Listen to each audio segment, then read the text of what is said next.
Funny. So, movie review. I got Sunshine from 2007. Yeah. So, here's my thoughts. Saw this back then. I don't remember much about it, but Brain said to watch, so here we are. Great cast in this too, and this was based on one of Watch Mojo's top something underrated films of 2000s. I was like, all right, cool. Killian Murphy worked Dark Knight too. He was working on this at the same time. Chris Evans had finished Fantastic Four: Rise of the Silver Surfer. So the crew is going to reignite the sun with a payload the size of Manhattan Island. Oh my. Love that concept. And Mickey does too. Uh, I think there was something in this I really liked, but I can't remember. I'll say the Icarus 2 has the same layout, atmosphere as Alien. This is really an atmospheric movie. And that was small dick energy going up the street. Especially with the isolationism, and I'm guessing Chris Evans was working on Push too, since that was due out in 2009. Yeah. Because I look back at everybody's careers, and if this came out in '07, he was definitely working on Push at that time. Yeah, because as I've learned, casting calls can go between months to years, months to like 1 to 2 years. And sometimes it's a thing of balancing it out. So, yeah. And the sun at 2% is amazing. So cool. Even for 2007, this is still ahead of its time. I love that. I like movies that are ahead of their time like that in different aspects. Plus, everyone involved would have phenomenal career highs going forward. Yeah. Oh, that's better. So the crew of Icarus 2 found the first ship, and they're considering getting that ship's payload to increase their chances of success in helping the sun. 2 Manhattan Islands. Even the claustrophobia in this is intense with the suits. I like the light balloons when they repair the panels. Very cool. I want one of them. Damn, they lost the garden to a fire. That fucking sucks. I think that was what I liked, but I don't know if that was what it was. Though Mace is pretty level headed. Even if it means. Fuck. Losing Kappa or Kanata. Shane Kanata burned up due to Trey's failure calculating the shielding. That's a bitch. The flashes of the Icarus 1 crew is eerie. Woof.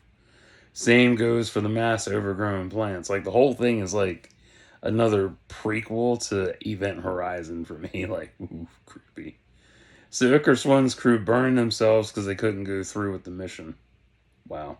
I wonder how the airlock seal broke off. Poor Harvey and Cyril. Harvey froze to death and Cyril burned himself because he got addicted to looking at the sun and got sun poisoning. No, radiation poisoning, too. Trey was responsible for blowing the airlock and he slit his own wrists. Oof. How the fuck did Pinbacker get on board the ship? I had to look that up. Apparently he snuck in through the airlock and he was the one responsible, but I don't know. Holy hell, he's sabotaging the ship and killed Corazon as she found the plant that survived the fire.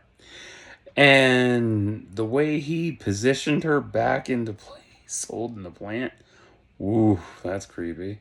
I remember Mace getting his leg caught in the mainframe going back down into the super cold tank.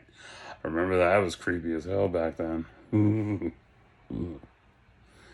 Oh, the way Kappa escaped, then the screen pixelating when fighting Pinbacker had me freaking out. I thought the disc was fucked. I was like, no, not at the crucial moment of the film. That's like when I watched Blade on VHS back then. Somebody screwed up the tape when he was meditating. Yeah, and went to cut the plant. Every time I tried to get past it, rewinded it back. Great. Assholes. And oh, and Kappa reignited the sun again. Phew. That was fucking amazing, though. Such a good movie. Good chess match. Corazon in the garden was nice, cleaning the carrots. Mace setting off the coolant because he was asleep was funny. Fuck it, all the scenes should have stayed in. This is definitely a deep cut of the 2000s that should have more attention easily.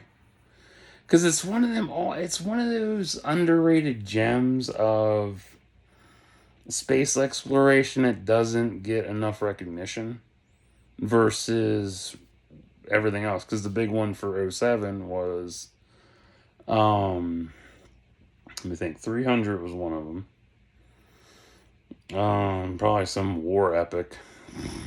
I can never keep track of everything that comes out, but yeah, I remember 300 was really big back then. Yeah, crazy shit. And the alternate ending with Pinbacker's death should have definitely stayed in. That was way better than the original.